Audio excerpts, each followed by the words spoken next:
Life will almost always find a way to challenge you. Even when things are going perfect, you have the body that you want, the health that you want, the lover that you want, the money, financial abundance that you want, the creativeness that you want, even the inspiration. When you're in that flow state, life will always give you an opportunity of contrast. Now, this is always going to give you something more that you actually want for your journey, even if it may not be so pleasant.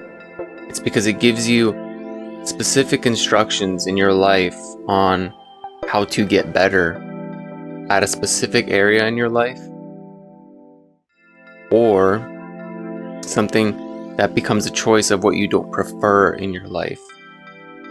Maybe you did try being an artist and you found out you're not so passionate about that.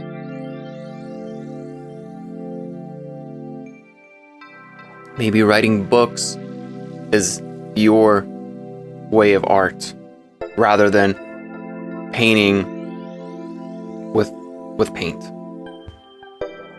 So it doesn't matter if everything is going perfectly. Life will always find a way to challenge you. So how do you move through these life's challenges with an ease? Oh, great. I'm going to give you that answer in this video. So join me, Ventzi, with a coffee, your divine feminine empowerment and spiritual awakening coach. Let's get it. So the answer to this, no matter how small, how great, is inner peace. It's surrender. Because accepting what is in front of you, if there's really nothing you can do to change it, if you can't control the outcome any further, and you know you did your best to the best of your ability, if you really can't change this outcome, there's no way to fix it, surrender. Let it be. If you're not even excited about finding a creative way, because ultimately, no matter the challenge, and that's why it's a challenge, it's not like it's a big problem, it's a challenge. You get challenged in life. I challenge you to a duel. That's what life is saying. Duels are supposed to be fun. Fencing is supposed to be fun. Playing tennis is essentially a duel. Playing basketball between other players is essentially a duel. Wrestling, I mean, I can keep going. Look at any sport. It's all a challenge. Yet somehow we end up finding a way to make it fun, competitive. So if you completely have given it your best to the best of your ability, and you showed up to the challenge and it's stopping you in your tracks, this hurdle's way too big to jump over, surrender. And surrender isn't giving up control. It's giving up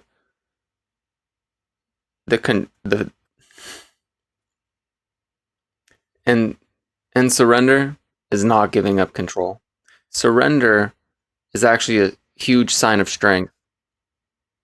And it's also what's going to bring you the ability to relax internally, to put it to rest internally. Once you awaken your spiritual mind, your consciousness, to the realization that you can just let it go. You don't have to keep holding on like a tight rope. Let it go and move on. Find things that excite you, get you into a happy place. Something other than this, which you no longer have physical control over. And that is what surrender is. Surrendering to the physical mind's control of how something, or the insistences of what needs to happen for this to be fixed or finished, whatever. It's Giving up control of the physical mind to relax, to inherently activate the control you naturally have through your consciousness, your higher mind, to bring forth to your reality. And most of the time, once people fully surrender, and there's stories of this, there's even placebos, so many times, and I'm sure you've experienced it in your life. Law of attraction, law of reflection, law of assumption. If you allow miracles to be the natural order of things, because anything else that is not a miracle, that's the exception. Miracles are not the exception in life. I know you've had them. I know things have worked out. And a lot of those times, it's when you finally just give up.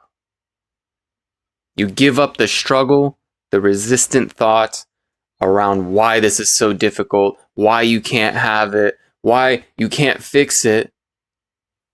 And when you finally find that inner peace and you let go, and you're not doing that so you can fix it, it's when you really just decide, I'm okay with or without it. I did my best. This is as far as it's getting. I'm accepting it here and now. And I release that unhappiness, that conditional happiness to my outer reality. Because the whole point is to become unconditional. Unconditional happiness is the vibration you want to be in. I'm going to choose to be happy anyway. And it's a choice. Same with unconditional love. You can still show up the best version of you, even when you're setting a boundary. Even when you're trying to tell that person in your relationship that's not been treating you well, it's time to break up. Except you do it from a loving place. You don't start attacking them.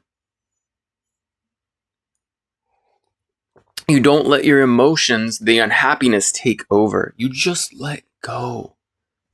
And you find creative ways to show up to the best of your ability in no matter situation. And when you can't do it any further, and that person that you wanted a relationship with is refusing to make incremental adjustment with you because they're not really in it the way you are, good. Contrasting event. There is someone much more suited and in alignment with who you are and what your needs are and your desires, if you know what I mean. Hey, no funny thoughts here, okay? I might be wearing a robe, fresh out of bed, but we're not, and not but, we're not trying to get freaky deaky over here, okay? I'm just looking for someone to match my freak. Yo, do you get what I'm saying? Let me know in the comments. Because that's the true power of realizing you can surrender, and that takes strength. So don't think surrendering is waving a white flag of weakness. It takes a lot of strength to let go and let the divine take over. Because through that, you get to choose to be happy. So, like and subscribe. Hit that notification button so that way you're notified when we can have some more coffee together or tea, whatever your preference is. Have a wonderful, magnificent, transformative, alchemizing day. Beautiful cosmic soul. Love and light vibration out. Bye.